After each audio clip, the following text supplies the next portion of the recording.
Mr. Prime Minister, then why were the gates left open for these terrorists to run in and wreak havoc all over Israel? And it took 8 hours for you to respond. If you were so clear on Hamas wanting to kill Jews 365 days a year, every minute of every day, why in the world weren't you ready? And why were you supporting funding to go to Hamas? It makes no sense. And actually, to Carville's point, I just question at this point what he would do to stay in power, because he has done a number of things in his government leading up to the war to stay in power that many say are naked moves that are just completely corrupt to stay in power. Now he's in a war. Oh, you can't move him now because we're in the middle of a war. What next? Well, this is exactly when they need new leadership. They need new leadership, and the White House knows this, because you have a guy whose very political existence has been centered around security. And so this is a guy that oversaw the greatest failure of intelligence in Israeli history, led to more deaths because of his intel failure of Jews than any time since the Holocaust. He knew that this attack was coming for a year. They had the plans in his government for the year, written down how Hamas was going to do it. They knew this was coming for a year.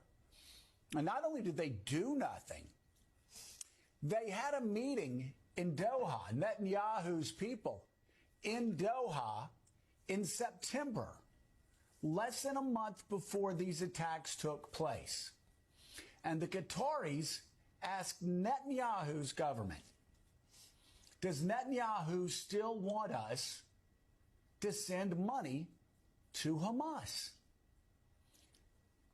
And Netanyahu's government said, yes. Well, come on. Yes, please keep sending money to Hamas. Keep funding Hamas.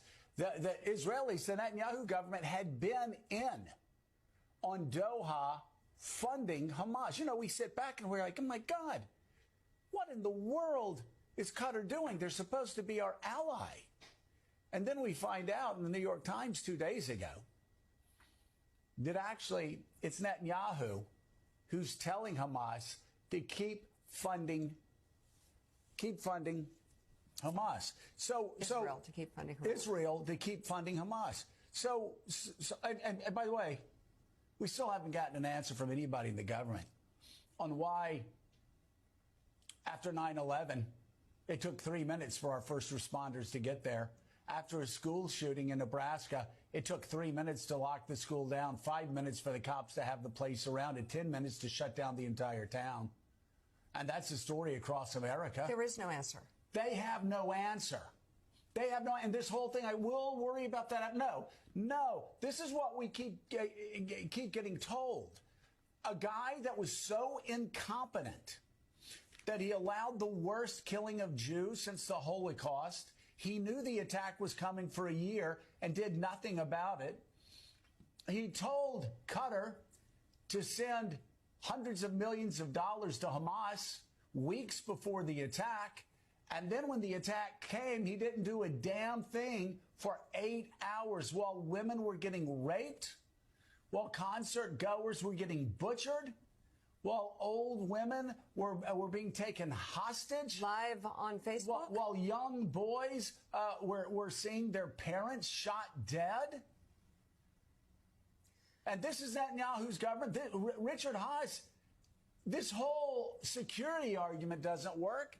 And James Carville is exactly right. It's something that I keep asking myself, and they go, oh, we can't do anything until after the war. You have a guy that allowed this to happen. It was on his watch. He asked Doha to fund Hamas.